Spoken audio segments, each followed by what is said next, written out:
गोविंदजीउ club वार्षिक उत्सव club संस्कृति और भाईचारार संपर्क को सुदृढ़ करिथाय। गतकाली एक मनोरम संध्यारे ललितगिरी पंचायत अंतर्गत पुरुषोत्तमपुर ठारे थिबा गोविंदजीउ क्लब वार्षिक उत्सव महासमारोह अनुष्ठित हो जायछि। एही उत्सव रे उद्घाटक भावे जोगदे बड़चणार विधायक अमर कुमार नायक कहले जे दीर्घ दिन हेबो आम चलनी रे ग्रहणीय होई आसिथिबा क्लब गाँ गहलीर संस्कृति और भाईचारा को बेस सुदृढ़ करथाय। आमे जातिगत धर्मगत भिन्नता थाई सुधा क्लब परिसर रे समस्ते एक परिचय केवल गोविंदजीउ क्लब सदस्य।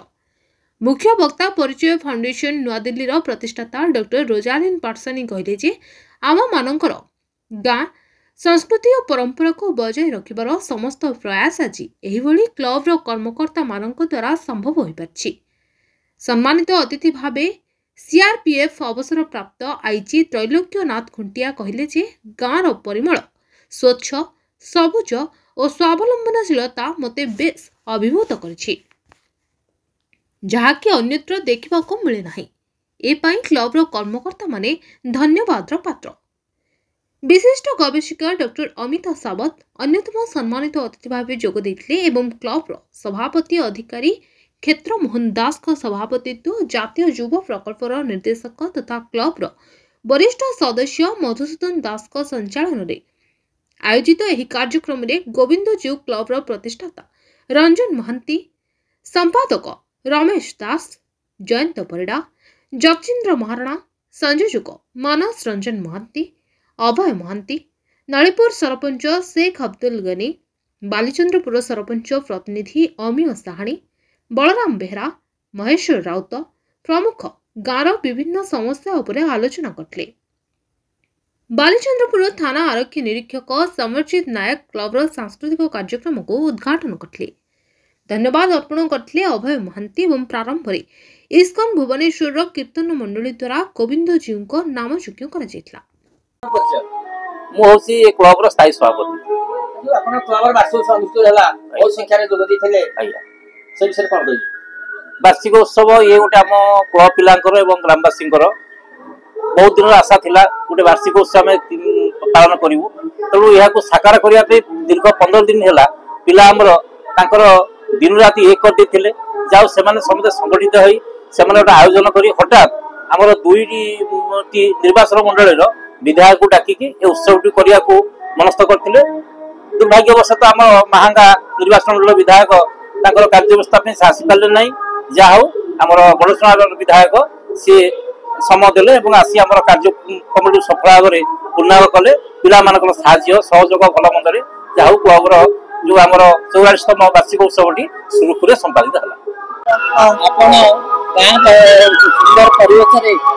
गोविंदजीउ क्लब वार्षिक उत्सव रे अतिथि भाव जोग दैथिले कोन किंतु लागला मत बहुत भल लगे। गोविंदजीउ क्लब जो आज 44तम वार्षिक उत्सव होची बहुत भल ट्रेडिशनल लोकल वे हमको स्वागत करागला।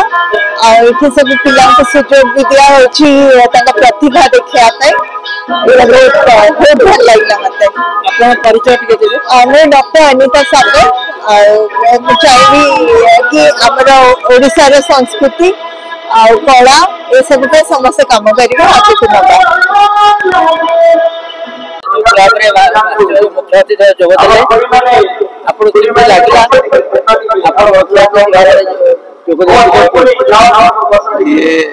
गोविंदजीउ क्लब 44तम वार्षिक उत्सव माने आज दिन 44 वर्ष पूर्वे जो भाई माने बड़ भाई माने क्लब जो उद्देश्य रखी क्लब करते आज अनुभव करुवे से उद्देश्य साधित हो।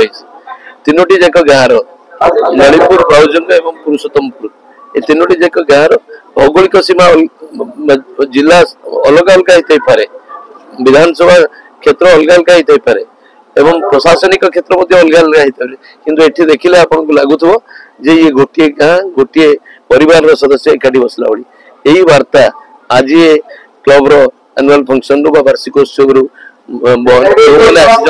वार्ता नहीं कि नुआ प्रेरणा नहीं कि जे एते सुंदर अनुभूति समस्त भितर भाईचारा ये भगवान को प्रार्थना करुच्ची गोविंद जी को गोविंद जी को आशीर्वाद समस्त भितर भाईचारा समस्ते एक नुआ विकसित ओडिशार अंश हुंतु।